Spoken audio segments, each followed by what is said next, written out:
Sobriety Essays number 40. Experience, Strength, and Hope. Thursday of last week, I was accused of not letting go of the past. That statement is false. Because of the program I work, I don't know whether it's good or bad, it just works. I have found that I can literally give my living problems to God. This I had done. It took 3 weeks of discomfort before I let go.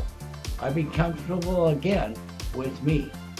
I discovered that in any given moment, I can take the problem back.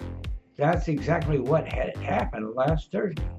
The difference this time, the problem lasted only 3 hours, and a talk with one of my sponsors, and I returned it to God to carry. I became comfortable again with me. I learned about this give and take when I was about 11 months sober. The first time it scared me. I thought once that I'd give something to God, it was a done deal. What scared me was if I gave my drinking problem to God, made him totally responsible for my sobriety, could I take that back? The answer is yes. That is one of the reasons why I hang so close to the program. Today is Monday, it's a beautiful day, and I had a wonderful weekend, and so I'm at peace with me. This program has given me so much. Things that I had lost and destroyed were returned to me. Things that were destroying me were removed, and peace of mind, most of the time, was added to my life. At 5.5 months, I got a new sponsor. I chose him because he walked like he talked. He had the ability to tell me the truth with caring. He once told me that the truth without caring was brutality. I actually had to hit a second bottom before I became willing to change. I learned that my sponsor loved me unconditionally. My own definition of unconstitutional love is the ability to do something for someone else and not wanting or needing anything in return. At 16 months sober, I became a sponsor.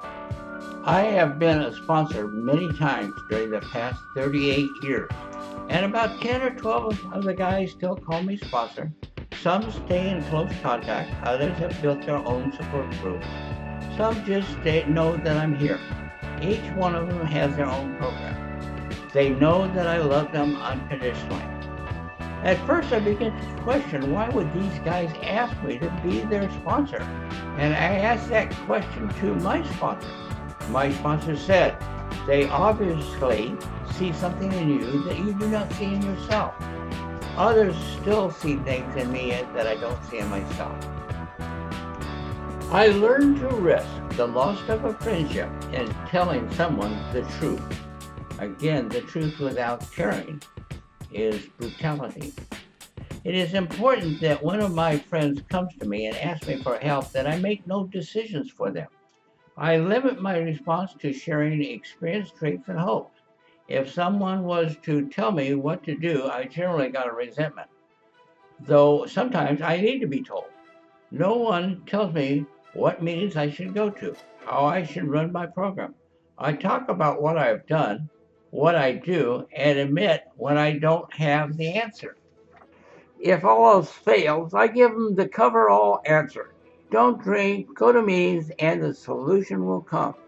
It is important to me that I have absolutely no secrets from my sponsor. Zero. He has never judged me. I was told that I was only as sick as my secret. On more than one occasion, I have felt like a little boy going to talk to my daddy, yet this is important to my survival. When I first sat down and talked to my sponsor, he just let me talk until I was all run down. The first thing he told me was to quit trying to bullshit him and quit trying to bullshit myself. It is impossible to con a con. When someone is trying to change my opinion or thinking about them, I'll see right through them. I have sponsored so many people that I can see the bullshit from the onion. What I think about someone else is none of their business unless I choose to tell them. What they think about me is none of my business unless they wish us to share. I have learned to listen. Though when I am speaking and constantly interrupted by someone who starts talking only of themselves, I get drawn into old patterns of interrupting them. The way I learned to listen takes practice is something my sponsor said the very first night. I had asked him a question, and before he could finish answering it, I was ready to ask the second question. He looked me right in the eye and said, I have the feeling your mind is so busy working out your next question you can't hear the answer to the first one. I still have to remind myself, even in meetings, to listen to each individual sharing. I don't have to agree or disagree with what is being said. I try to listen to the message, not the messenger. It is important that I learn to listen because someone listened to me. When I am working through some problem in my life, I do not hide that from the people that I sponsor or other friends in hopes that it will someday help them.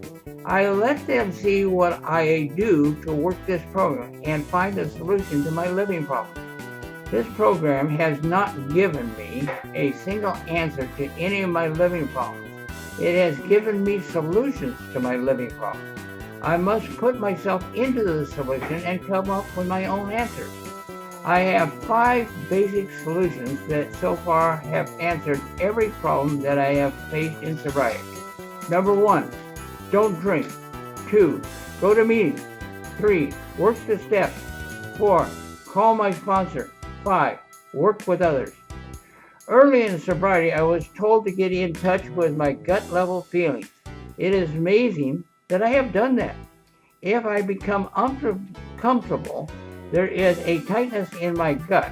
I have learned not to trust my thinking. I have repeated myself over and over again to anyone who listens that my head will justify any situation, any action, or words that I use. If I am emotionally involved or it is something that I want, a question I ask myself is, do I sacrifice my self-respect or my self-esteem in seeking acceptance, approval, or other attention of someone else? The Serenity Prayer plays a big part in my program. I know that I am taking inventory, but I see so many people read the first part, stop, and never consider changing the things I can. This program is a program of attitude and effort. It is a program of uncovering, discovering, and discarding. After I've done the best job I can do, I must turn it over to God to handle. Acceptance does not mean approval. Because of extreme painful experiences, I have learned to live a day at a time, most of the time. It has become a way of life that I actually have to look at the calendar to find out the date. I went to a friend of mine and asked, how do you live one day at a time? His answer was to do whatever is directly in front of me at the moment. That literally saved my life. Just to do what is directly in front of me at the moment. One time, my head was working and beating me to death, and I told a friend of mine on the program. He asked me, was there anything I could do about the situation right at this moment? Anything at all? I said, no. He said, then shut up and go back to work.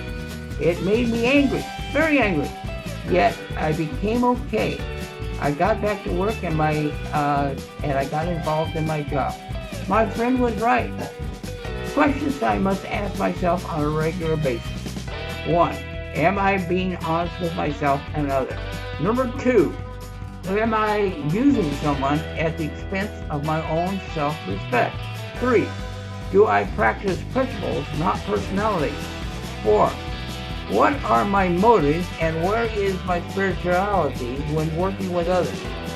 5, do I have to be the center of attention because of low self-esteem? 6, am I willing to change? 7, do I trust God and know that I have to do the footwork? 8, am I willing to listen to others and not pass judgment? 9, even though I feel comfortable with me, do I continue to try to become a better person? What I have done to the best of my ability in this writing is to share experience, strength, and hope. I have tried to not use the word you. I have written about me. If there's anything in this writing that will help you, take it. It is yours. This writing was done with love and caring. It has helped me. Only one person. That person is me.